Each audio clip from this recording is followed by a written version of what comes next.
Hey guys, this is Savannah from earthandwater.co. Today I'm here with Carrie Allen, founder of the Human Array, and you have a podcast as well, don't you? I do, the Great Connect. The Great Connect, because we are talking today about one of my absolute favorite subjects, community building, which is something I think that we have really gotten away from, which we will unpack and discuss all in this episode. But I also think that we're moving back towards community building because we all know that a lot of us are struggling with our mental health. And I hugely think that a lot of that is directly related to the fact that we've sectioned ourselves off. We're village creatures, we're pack animals, and we don't do that anymore. Yes, absolutely. I mean, I personally think about it as like ancient lost art that we've forgotten how to be in community with each other. And I think that that comes back to being able to be authentically ourselves. Like, who am I, and what does authenticity look like for me? And so it's harder than just saying yes, I'm going to get together with people. It's how do we actually learn how to be in community again? Yeah, because being your authentic self is kind of a new concept.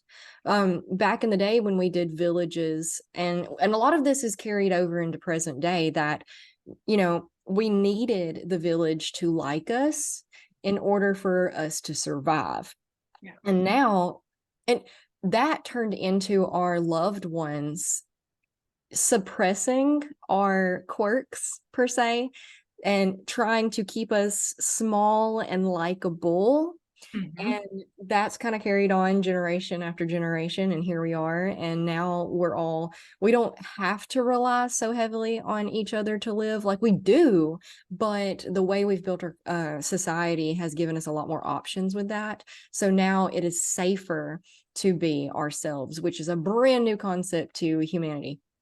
Absolutely. And I would add to that that for that very evolution that has happened, which is we don't have to be a part of this specific tribe to be able to survive, we have the opportunity to find our tribe. Mhm. And that's a new concept, which means not every tribe or group or community is for me. And so, how do I tap back into who I am to say with discernment, this is beautiful, but this isn't a space for me. I want to go find the space that is for me.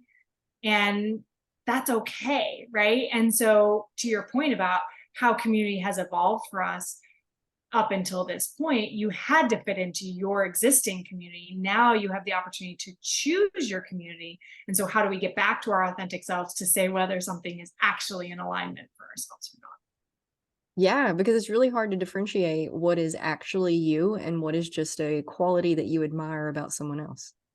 not? Yes, absolutely. Which is also probably a reflection of yourself in some way, shape, or form, something you either desire to have or do have and have not been able to share before, right? But you want to find the community that supports you where you are in this moment and that lights you up, that actually makes you feel fantastic the way you are today and wants to support you to keep shining brighter.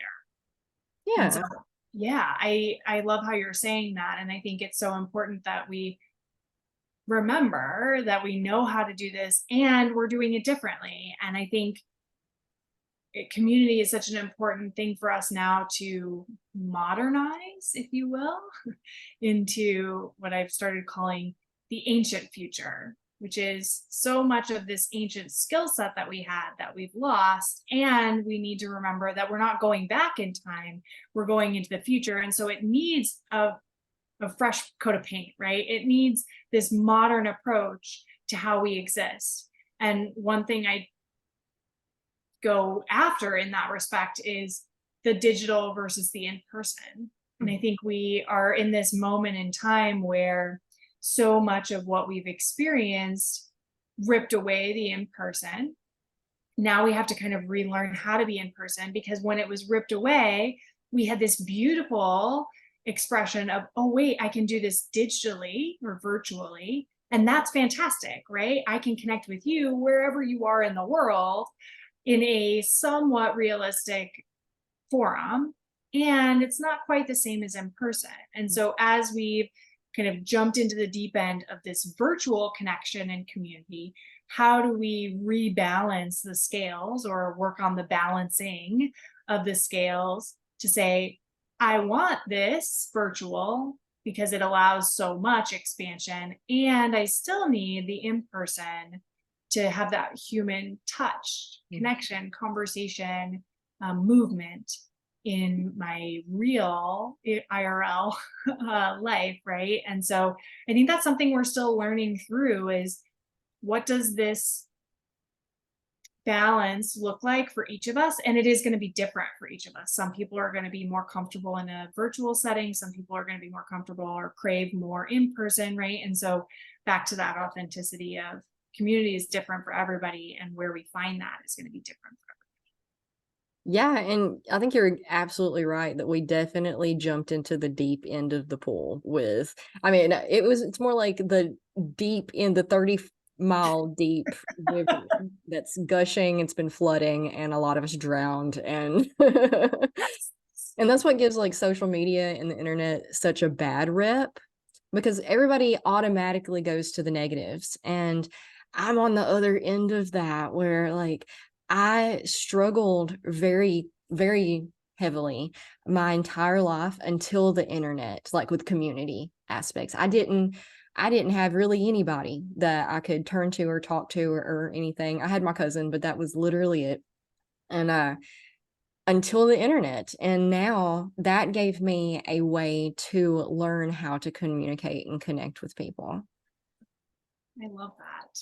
I think that that's a really important piece, right? Is it's not a one size fits all for everybody. And look at what this has allowed for us to do. I really resonate with that. I mean, for me, I've always really enjoyed bringing people together.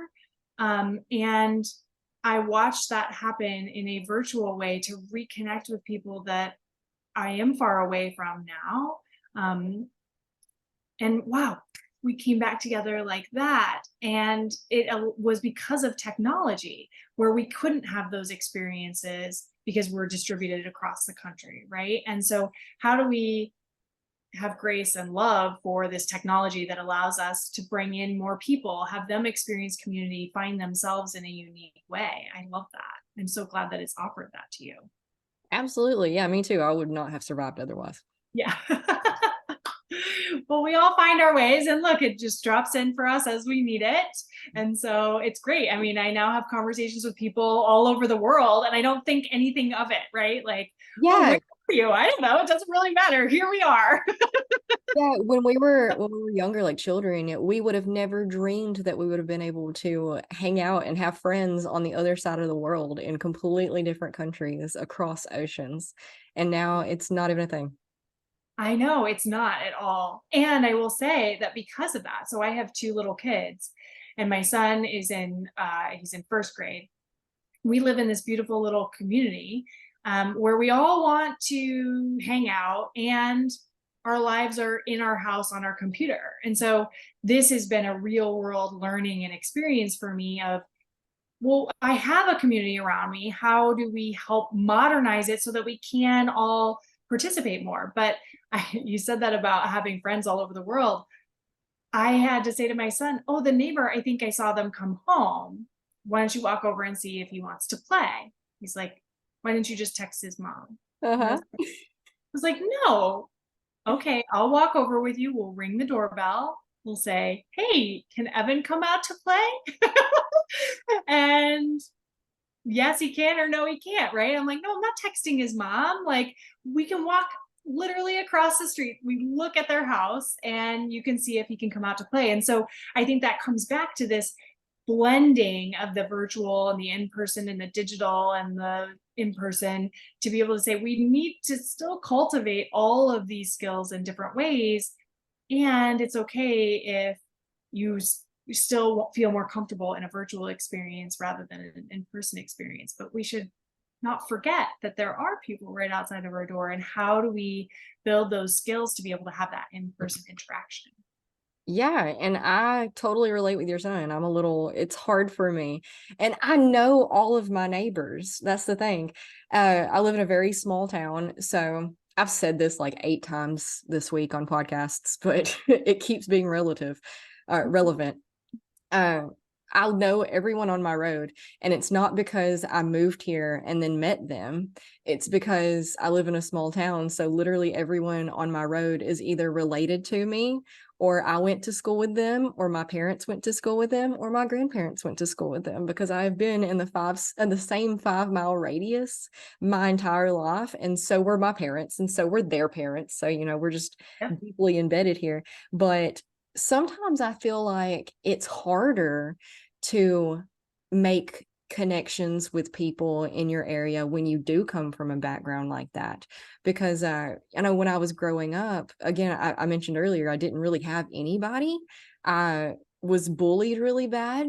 And the problem is because it was a small town, they didn't have to get to know you to know who you were. They already had an idea of who you were, because they know your parents, and they know your aunts and uncles, and they know your cousins. They know where you live. So I've always found that it's much easier to strike up a conversation with a complete stranger than it is like where I'm at. Oh my goodness. This is bringing up so much for me that I'm like, wow, I didn't think about my life this way. So I grew up in a small town that my dad was raised in, and his parents were prominent. They helped found the church there. My grandfather was the superintendent of schools. So one of the things my mom would say to me as a child is, whatever you do, I'll know. Yep. And that was true. And it happened time and time and time again. Right. And what did I wanted to do? Get the hell out. Yep. Sure did. Me too. No, So I ran. the only time I ever got quote unquote caught doing it, I was not a bad kid. We could dissect that. I totally came off as a bad kid, but I definitely wasn't. But the only time I got quote unquote caught doing anything wrong was because someone saw me do it, and then went out of their way to inform my parents of it. Like, can y'all just mind your own business, please? Yes. Yes. I feel that tremendously. My mom likes to tell this story of, I was like 4. I took the dog for a walk. I ended up 4 or 5 blocks away at the fire department, whatever. I came back. She didn't know where I'd been, but my aunt had happened to drive by, and so told my mom where I was. And so then I came back, and she's like, "Where did you go?" And I'm like, "Just down the street." And she's like, "That's not true." And I'm like, "How? How do you know?" Yeah. Yeah, no, people still, I'm in my 30s, and people will still call my parents and be like, "Did you see what Savannah was doing?" Oh my And gosh. they'll come confront me, and I'm like, "Look, can you like tell them to mind their own business? Me and you have a good relationship now. Can we just let it be a good relationship?" Yeah, right. Oh my goodness, you're bringing up so much for me, right? Which is like, this back comes back to this concept of community. Like, that's a little bit of an old community that's Yeah. like, yeah, you assume who I am based on who my parents were, or my grandparents, or my cousins, or my aunts, or my uncles, or whatever it happens to be. And I also had teachers that my dad had, right? And so there's kind of like this built in, this is who you are. And so as we're all like learning through those experiences, it's hard to find, like, I think that's why we struggle with, who am I? Which is like a dumb question in some ways, right? Of like, well, here I am, but I've labeled myself with all these things Mm-hmm. that might not actually be me. Are they me? Do they really resonate with me? Like, Or am I just trying to fit into a box that someone else yeah, wants me to be in? right. Or did somebody give that to me at some point and I never rejected it because I didn't know at the time, right? And now we have this opportunity to say, but wait, I don't have to be that person. I can be whoever I am. Let me find myself, and then find the people, virtually or in person, that support that person. Mhm. And it's, as you're saying this, like, one of the things that I've been personally working on is this concept that I am much more comfortable being the authentic me with strangers Oh, yeah. than with people that I've known, right? Because of that box. They already have that perception of you. They already have that perception. And for me personally, that perception was a quote unquote positive one, right? Well, Um, good. Mine wasn't. yeah. No, yeah. Well, good and bad, right? Like, it's all All relative. Right, but it made it really hard to break out of the box because everybody's like, oh, you're the good girl, you're the this, you're the perfectionist, all these different things. So it's like, well, everybody really likes me, but why don't I feel good? Mhm. Why don't I like me? Yeah. And who am I? And do I really like those things? I don't think that's me. So it's been on this journey of like, how do I find the communities that help me say, oh, yeah, this is a big part of me. And I want to explore that further. And I want to better understand that component of myself and be curious, so that I'm not continuously put in this box, that's really freaking hard to break out of. Yeah. Yeah. I relate too to wanting to escape. I all literally my entire childhood, my entire teenage years, all I was doing 100% of the time was biding my time until I hit 18 and could just dip. I didn't know where I was going. I did not care where I was going. I was going somewhere else. Pick a direction. Me and my friend, there was just pick a direction. Let's just start driving. I don't care. Yeah. But it ended up not happening that way. I found my husband. I always joke about how I messed up and fell in love. And he got stuck here because he Yeah. never wanted to go anywhere because he grew up on the road. So he's not originally from here. So when his family finally settled down here, he was like, thank God I am never moving again. I am never going anywhere else. I couldn't even get him to drive at 45 minutes over to the next city. Like, and we live in a small town. So to drive to the city is what you have to do anything. And I couldn't even get him to do that because he grew up on the road. So I just and we met when we were 16. So I was stuck here and Yeah. I had to really learn how to stop hating where I was Mhm. and learn how to make the best of where I was and build my own community based on where I was with what I had available, which is really hard because, especially if you've grown up around these same people your whole life and they have that perception of you and you have that perception of them, and you're essentially trying to integrate starting from scratch with the story that's already there. And that can be really hard. Yeah. But at the same time, we think that moving is going to solve all of our problems, but it's not. 1,000%. Like, I'm still living those stories and I've moved halfway across the country, right? Yeah, I think what you're saying brings up a lot of the challenge in, how do I face the fact that this doesn't feel right for me, share that authentically, and not feel like I'm letting somebody else down in the perception that they had of me. Or at Yeah. least that's how it comes up for me, right? That's why it's easier to escape, because you can be this new person and you bring that with you. Like, you bring luggage, it doesn't stay where you left.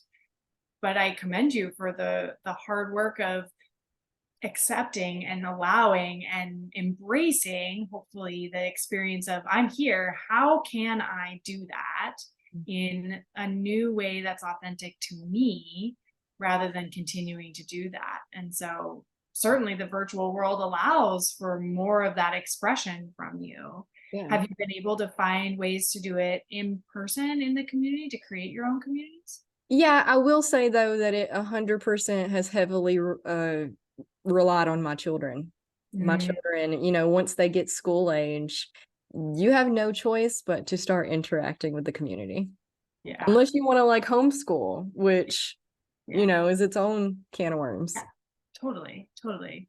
Yeah, no, it's a pro and a con at the same time, right? Of like, it gives you this opportunity to come in perhaps in a new way, right? I'm a parent now, I have kids, like, I kind of get to reinvent myself a little bit because I'm not that story anymore. And I have to do this. Mhm. Yeah. But Yeah. it was a big transition going from because I was bullied really heavily in school and like K through 12, all right? K through 12. And so here I am, my kids are at this same school that I went to. And so not only am I coming back to this place as a new version of me and my friend the other day went to a football game at that school for the first time since I was a teenager, because my son wanted to go. My son came home and he was so excited. He was like, there's a football game and all my friends are going. And I was like, great.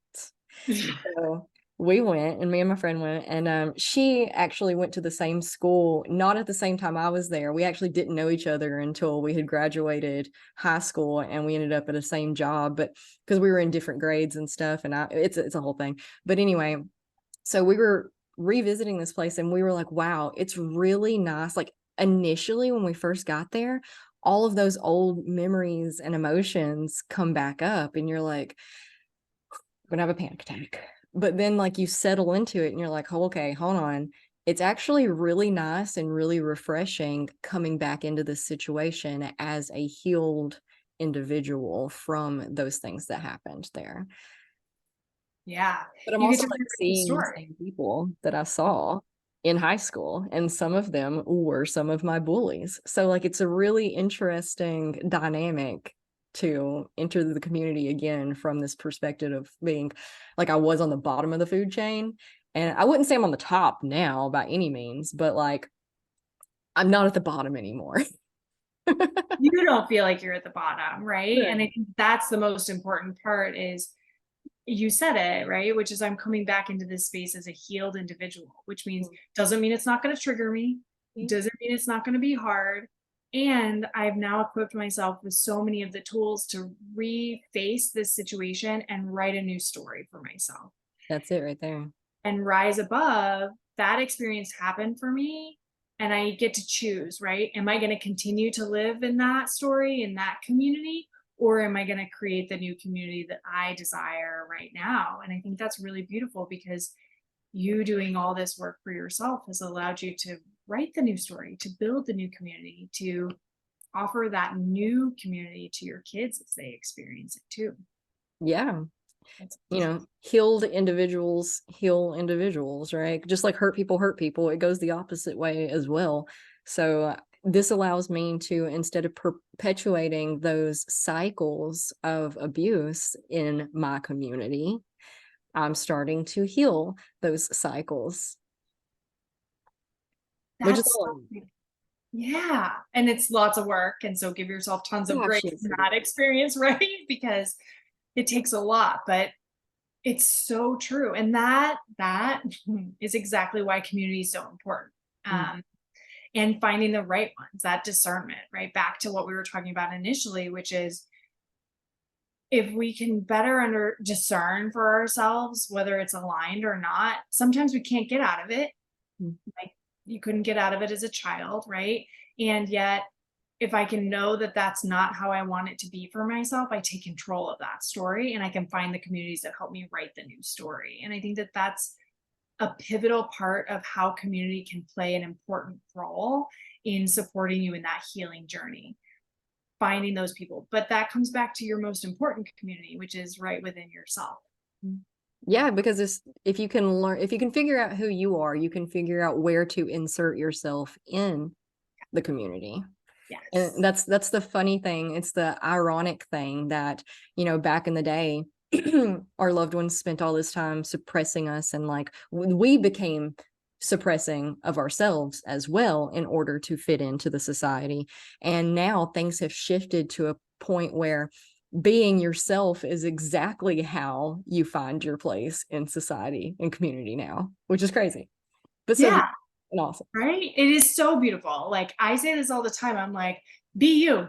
Just be you. Like people will ask me for different advice on different things or an interview or what should I do this or what should I do that? I'm like, literally be you What makes because you happy? yeah, whatever makes you happy. And I said this, it's really interesting. I had somebody comment on this because not controversial, but to some people, right, it ruffles their feathers because it's that suppression that's happened for a really long time. I said, if you're going to an interview, what should you wear? And I said, whatever you want. Mm. And I had somebody reply to me and be like, well, no. no, you should yada, yada, yada. And I would never hire somebody. And I said, and that's the point. Because if the person who walks in there doesn't dress the way you want them to, as the hiring manager, they're not the right fit for you. And I said, did you want to hire that person that walked in whatever instead of what you perceived that this person should? They're like, well, no, because I'm like, exactly. Mhm. Right. And if that person, if you really are open to whoever they are and want to attract the person into your community, your organization, whatever that happens to be, that will fill that gap, that person needs to be themselves. Because if you don't see them for who they are, it's not going to be a good fit. And so I keep coming back to this same easy, not easy solution, which is just be yourself, right? Because if it's not for you, then it's not meant for you. You can't force yourself. Like, let's stop forcing ourselves into these situations that are actually detrimental to our mental health, because then we start questioning ourselves, judging ourselves, like whatever. And it's like, well, why do I not feel good like working at this company? That's because I'm not authentically me. And if I were authentically me, it's going to give me one of two answers. Yay, they love me because I finally am expressing myself for who I am. Or two, it's not a good fit. And we both figure out that, like, hey, now that I'm really myself, this isn't where I should be. And that's great, right? We have to stop being afraid of the no's, of this isn't, Rejection. yeah. I think that's such it's easy to say, hard to do, Oh yeah. for sure, right? That's what we're here to learn, is how to do that. Yeah. No, but I think like the different, we talk about gosh, I had the word. The people who don't like to hang out with people, extroverts versus introverts. There you go. I had it and then it just left and then now we're back. So anyway, I think a lot of introverts are really just, I feel like everybody's an extrovert in the right setting, in the right community. If you feel like you're an introvert, it's probably because you're masking all the time, and that is exhausting. It's no wonder people drain you, right? You literally, this just dropped in for me yesterday. So you're saying the exact same thought that I've had, which is, I don't think there's actually anything such as extroverts or introverts. I think we're all both.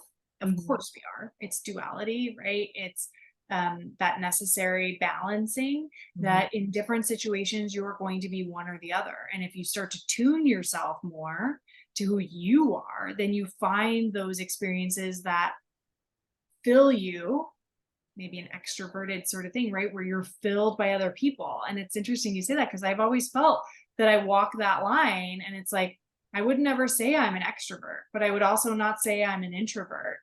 And so now we've of course created a new word like an ambivert or Mhm. whatever. But it's like, but actually it's more than that, which is we're all of it. And it's about tuning ourselves to understanding what environments are filling for us and what are draining, and how do we do less of the draining and more of the filling. Yeah, because there's a whole host of people that because my background, how I got into this platform and talking about anxiety and whatnot is because I was more or less, not completely, of course, but mute from childhood into my early 20s. I didn't talk. So I didn't move. I was just stiff and quiet and just hunched over all the time, afraid that anybody would see me or I'd be a target. And then, so there's people, again, I've lived in this small town my entire life, same 5 mile radius. And there's people who never heard me speak a word until I started popping up online doing videos and podcasts. And I bet they were floored. And then there's other people that know me as loud and too much, Savannah, calm down. Yeah, absolutely. Oh my gosh, I resonate with that, because I was always very quiet and not outspoken. And I had a friend, very specifically my freshman year of high school, say, we were in the car and we were like talking about whatever, a guy friend, and we had known each other since probably kindergarten, but hadn't really been close until this like moment. And he's like, I always thought you were quiet and shy. You were not that at all. And it's like, No, I'm not if I'm around people that I want to talk with, I right? feel But safe around. I feel safe. Yes. Yes, I feel safe, right? I felt safe to speak up and that I wouldn't be judged or I'd be held in like I think about those friendships and you're in high school. So if you were a high school student, you could never say these words or feel good about this, but like I was loved in that environment, right? Those friendships were ones in which I felt safe and loved, and that I wouldn't be cast out from Mhm. these communities just for speaking up for myself. And yet I would say it took me a really long time to that's what that was. And then I could continue to use my voice. But using my voice has been a really hard and important path to go on. It can be like the hardest path also. Being able to speak up and voice your opinion and disagree or have a different perspective or point of view, especially when like, opinions are a dime a dozen and everybody's very there's a word for it. It's I'm not going to be able to think of it because I'm trying to. But you get combative when Yeah. people go have a different opinion than you. Yes. So, no, it starts with a D. Yeah. It's not coming to me either. But I agree with you. And I think it's challenging a bit for us in this moment, right? Which is all interwoven as it should be of like, how do we be in community again? And this is a thing that's come up for me for years of using my voice and feeling confident in using my voice. And how do I find spaces where I can speak up because my perspective was different, my thoughts were different. And I didn't actually want to fight about it, but I just wanted to use my voice and say what I thought. But I'm also a really curious individual. So I'm curious how that lands for other people, their perspective on it. But why can't we have discourse? Why can't we have conversation about things, a dialogue? Why does it always have to be this combative nature between opinions, because they're just opinions, and can't we learn and expand from each other's opinions? And I think that's a really key component to a what I'll call or coin like a true authentic community, right? That there isn't this immediate like you're right or you're wrong. Like that's not a community. If you feel like you can't speak up and be curious and share with somebody what you're thinking, it's really important that you start to say, yeah, maybe that's not the community for me because I'm here to grow and expand and learn, not to just be told what to do or what to think or how to act, right? That's exactly it. So, what kind of tips do you have for people who may feel like they're kind of stuck in their community and they're trying to look for their own community? But, for example, one of the biggest issues that I came across is that I am very new age spiritual progressive and I'm in Alabama Bible Belt. Yeah. So, Yeah. Yeah. Well, so first I would start with your most important community is within you. So get to know yourself, spend time with yourself. I'm also all of those things, though I'm currently in the Northeast or New England. So less Bible belty, but its own version of the Bible belt. yeah, literally everybody, like my therapist, the only solution anybody's ever had for me for all of my problems is, Savannah, you just need to move. You need to move. You need to go. If we took you and dropped you in Colorado, you would fit in, you would thrive, you would have so many people. I'm like, that's wonderful, but I am stuck right here. Yeah. So what do I do from right here? Right. But I'm going to learn how to live in this environment that I've chosen for myself that is not easy because if I moved to one of those places where it was easier, I wouldn't learn anything. That's Right. So, how do I learn in this experience? Which is why I say that the most important thing you can do to even figure out how to be in community is start to tune into yourself. true. Yeah. I think the most important ways to do that, at least in my experience, have been grounding, like get out and put your feet on the earth Mm. and calm your body down, right? Because most likely that anxiety, that I call it the swirl, however that manifests for you. For everybody, it's a little bit different, but you're in that swirl, which is I can't figure out how to take the next step. The best thing I think you can do in those environments is start to figure out how to slow down. And the earth is magical for us for that reason. I tell my brother all the time, I can't wait till the day he actually does it. Like, go hug a tree. Just go hug a tree. It'll calm you down. And then spend time with yourself. Get off the phone. Stop looking for the answers outside of yourself. Start looking inside. And whether that comes to you in going for a walk and being within your own thoughts and thinking through things, to meditation, whatever really resonates in for you. I think it's different for everybody. Again, is like, how do you start to talk to yourself? And with that, I think is the most important part, which is awareness. Like, what pops up? Is that true? Is that not? Like, question your thoughts until you start to get to a place where like your thoughts are creating aligned actions. Like, keep questioning them. Well, I'm curious, why did that feel so bad to me? Right.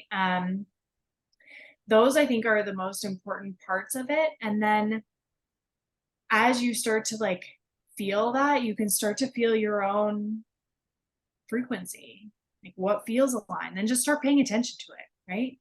You don't have to do anything else. Just, ooh, now that I know myself a little bit better and what feels good and what doesn't, like, I walk into this football game. Whoop, that person didn't feel good. Whoa, that person, wow, I didn't expect that. But that person was really, I liked that conversation, right? Or, I'm in this space, in this school or not this school, right? Or with this group of parents or not this group of parents. Like, how do you start to tune into what feels good and what doesn't feel good? And I think those are the most important steps to then saying, how do I find the things that really align to me? So I'm sorry, it's a long path, but it really starts with, I can't go out and seek a community that's going to be a good fit for me if I don't know what's a good fit for me yet. If I don't have that discernment of alignment, then I can't align. So how do we start with tuning into that? And I actually, I do a meditation that helps you start to feel that, really contemplate that experience of, oh yeah, that's what I feel like. That's my strong heartbeat. That's my strong frequency. Here's what it feels like when I'm in that safe space of authenticity, of truth, etc. And then, oh, here's what it feels like when I'm not. And so how can you experience that through a guided meditation to be able to then say, oh, okay, that's a step forward in the right direction of saying, yes, these are the things that I want more of, and these are the things that I want to walk away from. Certainly with grace in our best case scenario, rather than continuing to say that that's not right. Well, it's just not right for me. It could be right for those people. So those are my tips, I guess I'd say at the moment. Yeah, I agree completely. It's all about having the awareness in every moment to be like, okay, this feels good or this doesn't feel good. I teach about the emotional guidance system. Our emotions are there to guide us towards or away from whatever is right for us if we just trust it and let it. I think a lot of us fall into the trap of people pleasing. So where we like endure the interactions that don't feel good for the sake of the other person or the sake of the bigger picture or that kind of thing and whatnot. And so that comes kind of back to being confident enough in yourself, secure enough in yourself that you don't have to, not that you have to be combative, not that you have to be rude, not that you have to be anything other than like nice, but that you also don't have to subject yourself to that sort of essentially abuse over and over again. Yeah. I think you're right. Like, as you tune into that, like your own personal frequency, right? You get in this situation, you think it's going to be great. You have this conversation, and then this person starts saying these things to you that you're like, oh, no, that's not okay. That's not right for me. Right. And to your point, I think we've swung the pendulum too far to then say, oh, I need to say that, like, you have abused me, you've done this, right? And we need to have the awareness and the perspective that this person is living in their own reality tunnel, right? So you might very well have triggered them, and that was their response without you knowing, right? Because we don't know intimately everybody's triggers, experience, history, etc. And yet I believe we can live in this new world that starts to create these conversations that exist from like, whew, that didn't feel right to me. I'm going to sit with that. It's not about you. It's not about you. I'm going to go sit with like what came up for me there and why. But I do need to remove myself from this situation, and feeling that confidence in saying that, and knowing that not everybody's going to be able to receive that. And that's okay. And as you continue to heal in your journey, you holding that higher energy is going to ruffle feathers. Mm-hmm. And knowing, I think I've reframed this for myself, that if I ruffle somebody's feathers by holding a high vibration, right? I'm not talking about a low vibe. I'm not talking about combativeness or anything like that. But in just saying like, oh, that didn't feel good. I need a few minutes to kind of figure out what's coming up for me. And then I'd love to have this conversation later or whatever it is. If that ruffles their feathers, you're actually planting seeds. Mm-hmm. Because that gives them the opportunity to say like, and they might not, and they may never, and that's okay. But actually what you're doing, instead of thinking it as you made them upset, former people pleaser here. It's like, how do I reframe all these things for me to tell myself that what I'm doing is actually an offering for them, to say, oh, that was interesting. How come they can do that? Like, I'd love to be able to do that. Right. And hopefully at some point that seed actually starts to grow for them too. And that's how we heal the world. And that's how people start healing people. I love Oh, that. I did think of the word that I was trying to think of earlier. It's called it's actually two words, cognitive dissonance. Cognitive dissonance. Yeah. Yes. And for those who aren't familiar with cognitive dissonance, it's the way our brains are programmed. It's just how human brains work. We have our own little reality bubble, and our subconscious mind fights tooth and nail to keep that reality bubble intact. So when we're presented with a piece of information that is counter to the reality bubble we've created, it makes us combative. So Yeah. knowing that is a thing can really help us interact with other people, because once you know it's a thing, you can notice it when it happens. You're like, oh, there's that. Yeah. Ooh, what was that? Where did that come from? Right. Yeah. And I think that threads back to that idea of like the stories, right? The box that we were put in, like you can start to unwind some of those things to start to say, oh, that really triggered something for me. Instead of actually getting triggered, you enter with curiosity. I love Mhm. that. And I think it is all about awareness. Yeah. And it helps you to have a little bit more compassion for people who are triggered, because our instant reaction normally when people are triggered with this cognitive dissonance and they become combative or snarky or whatever they do, we get upset and we take it personal, and then we start telling stories about them in our heads about how they are. But if we're aware that it's cognitive dissonance, we can be like, oh man, they just don't realize. So then you Yeah. can just smile and nod and let them stay in whatever reality they want to stay in for now, because they're not ready to open their Yes. mind to other possibilities yet. Yeah, absolutely. Right. That's like that root chakra of like safety and security. And that has been like a big part of our history, is safety and security. And now we're able to move into this, higher level chakras of different safety and security, where the foundational pieces of being fed, having housing, right? Those things are less at threat of that initial community rejecting me for these things, right? And so, but our bodies don't necessarily know that, right? And our ego still lives in that ancient world in a lot of ways. And so it likes to rear its head and be like, whoa, whoa, whoa, if you do that, like we might not eat today. Right. And so having love for that ego, I think, is really an important part of that thank you for continuing to try and keep me safe. Mm-hmm. I'm safe, and I can walk away, or I can experience this and it will not threaten my safety. Like being able to have love for the fact that that's there, right? Not get angry at it, because it has a real function. And if we try and reject it, it only gets stronger rather than integrating it into, great, yep, and I'm safe now. I can rise above that. Yeah, because then we can start making connections one person at a time, which is how we build the community that we need. Because I know another thing I talk about a lot is that because we have the internet now and we are now more aware of all of the red flags that are available, because there's a lot of red flags, and beforehand we were kind of aware that people were toxic, and like some people were more easy to be around than other people, but now we have words for it, and now we have descriptions and definitions, but we've taken that a little too extreme, and at this we forget that people are imperfect and that we're all trying to heal together. And so at the slightest red flag, we just cut people off these days instead of trying to weigh the pros and cons of each individual and deciding what we're okay with and what we're not okay with.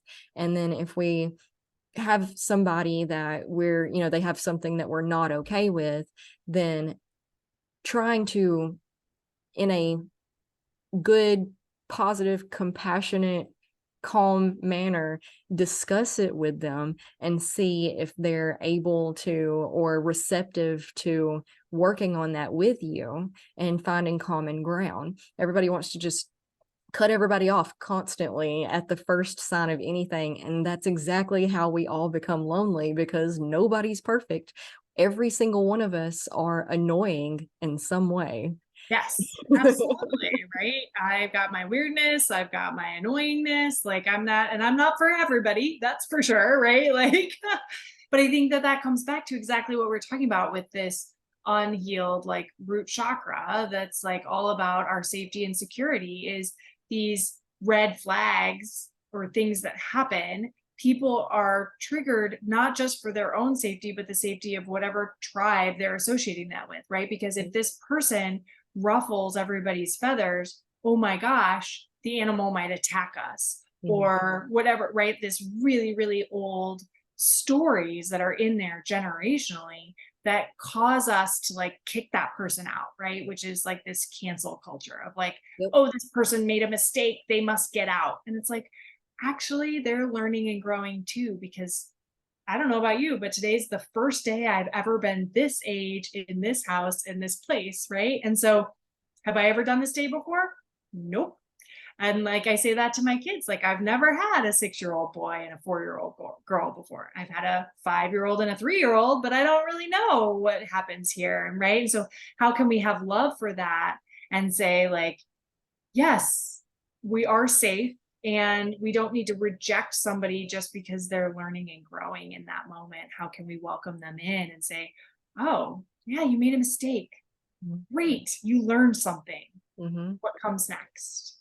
Not that you don't absolutely need to have boundaries. Oh, yes, Yeah. yes. That's what if people want to get so extreme with one thing or the other. They're like, okay, so now I can't cut anybody off. How am I supposed to deal with it? Boundaries, love. Boundaries. And I think the most important reframe that's happened for me in the last couple of years about boundaries has been, boundaries are about keeping things in your life, not keeping them out. And I say that because we struggle probably the most with, maybe it's a family member that you're like, "Ooh, that person really, really triggers me," right? But in that situation, I can't get rid of it, or I love them tremendously, even though they trigger me. Mhm. So, how do I create these boundaries so that I can keep them in my life? Which means I got to keep certain aspects of it Mhm. out, right? But the intention really is to keep it in our lives, right? And so, that's a good question for when something's happening for you, whether it's in community or with another individual, which is just an intimate community, of, do I want to keep this person in here, but this is not okay? Then I need to draw that boundary, right? What's acceptable for me and what's not, so that I can keep it in.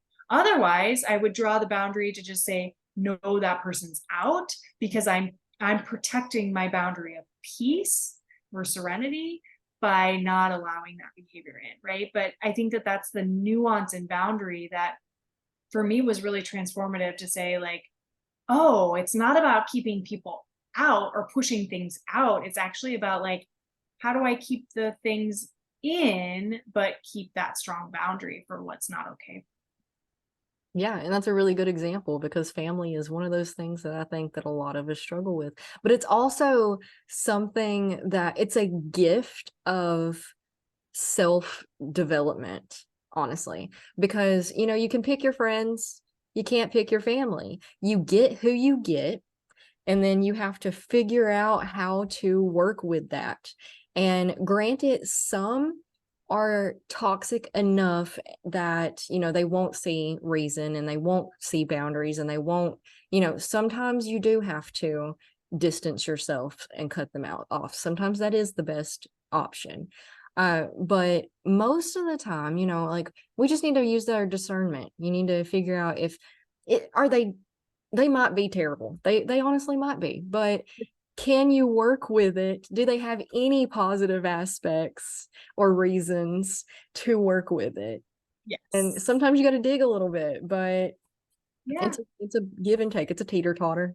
Right. Or, you know what? Like, do I want to spend my energy on this? Like, Hmm. if I'm going to see Uncle Fred every Thanksgiving, no matter what, I don't have that. I get to choose maybe whether I go to Thanksgiving or not. And maybe I decide that Uncle Fred is too much and I don't go to Thanksgiving. Or I get to decide, hey, I get so much more out of Thanksgiving. Uncle Fred's going to be there. I get to choose whether I allow that energy to drain me or not, right? Like, I don't have to create a physical boundary with him. I can create my own personal boundary to say, I am going to rise above this and not allow him to penetrate into my energy field and upset. I'm going to focus on this. And that can be really, really hard, but with a lot of practice and just going in with that intention, reward yourself. I went into this situation. Uncle Fred, he's going to trigger me. And what am I going to do when he triggers me? I'm going to walk out of the room. I'm going to breathe. Maybe I'm going to walk outside so I can ground or fresh air, right? What are those things that are the tools that allow me to move that energy without allowing it to stick to me and focus my energy in a different place? So I get that opportunity. I get to choose whether I participate and how I participate and how much energy I expend on it. Yeah. Have you heard of the gray rock method? No, please tell me. I mean, you pretty much just described it. It's Oh. actually holding a boundary with those toxic people where you just don't give them anything at all. You stone face and you keep your answers short, like 2 words less if you can help it. You just mm, oh yeah. Yeah. And then Right? you just become as boring as possible. You give them nothing, and then they'll get bored and go bother somebody else. Right? Because we were talking about this combative nature, right? Somebody has to light the fire, and it's about you tending it and keeping it going. Or are you going to reduce the energy so that it doesn't continue to flame up? And so how do you just be the calm water that's experiencing it and letting it just flow right through you rather than, well, I don't agree, and like putting fuel on the fire. Yeah, because most of them do stuff like that because they want a reaction. They feed off the drama. Yeah, absolutely. Right. They need, for whatever reason, they need that experience to make them feel good. And maybe it's because they were never heard, Hmm. and this is their opportunity to force it down somebody else's throat. Yeah, it's all just power struggles and stuff. It is until we can shift. And it's shifting. I can feel it. It's Yeah. happening. It absolutely is. And beautiful conversations like this give me so much hope and excitement about what's coming. And it's not easy. We're in a hard space right now where it is important to find your people, to find community so that you can revisit those that fill your cup so that when you have to go out and do those hard things, like talking to Uncle Fred at Thanksgiving, like you have a place to go back to that allows you to release and feel all that love that gives you that next spur of hope to keep going. Yeah. Absolutely. Yeah. The only other thing I'd share is I'm building a community that is intended to create that space for people. So if any of this resonates, I'd love to talk more, because there are so many healers, coaches, solopreneurs in various different manners that are trying to create this beautiful energy and help people heal, whether that's mindset, career, health and wellness, etc. They're all out there, and yet they're so hard to find. So I hope to bring together a community of people that can support each other and help you navigate as you continue your healing journey. Um, the people that are going to lift you up, and find those communities and those spaces and those catalysts that are going to help you unlock that next element for yourself. So if this resonates, I'd love to connect with more people that feel that energy as well. Absolutely. Yeah. Share with them where they can connect with you at. Yeah, sure. So you can find me on Instagram. The company is called The Human Array. So at The Human Array, which the company is me and my partner as we're growing this. And then you can find us at the website, which is thehumanarray.com. And then you can find me if you're on LinkedIn. I've talked a lot about career, as career community and corporate community has been a big piece of my life too. So you can find me on LinkedIn. I think it's /CarrieAllen12, if I remember correctly. Cool. And we'll link all of that in the show notes so people they don't have to go searching too badly. We'll have it easily available for them. Yay. I love this. And I think I know that community is going to be our way forward. It really is how we all start to learn ourselves a little bit better, right? And expand. And I think it's just an ever progressing loop of, oh, I learn a little bit more about myself. I find the community that helps support and lift that up and expand me. And then I learn a little bit more about myself. And then I go find, right? And it's just that loop of how do we keep expanding our perspective and our knowledge so that we can find ourselves deeper and deeper as we traverse this beautiful journey. Mm-hmm. Absolutely. Thank you so much for sharing all of this with us. This hour went by super fast, which means it was a good episode. So yay, amazing. I loved it. Thank you so much for having me. absolutely. You have a great day. Thank you.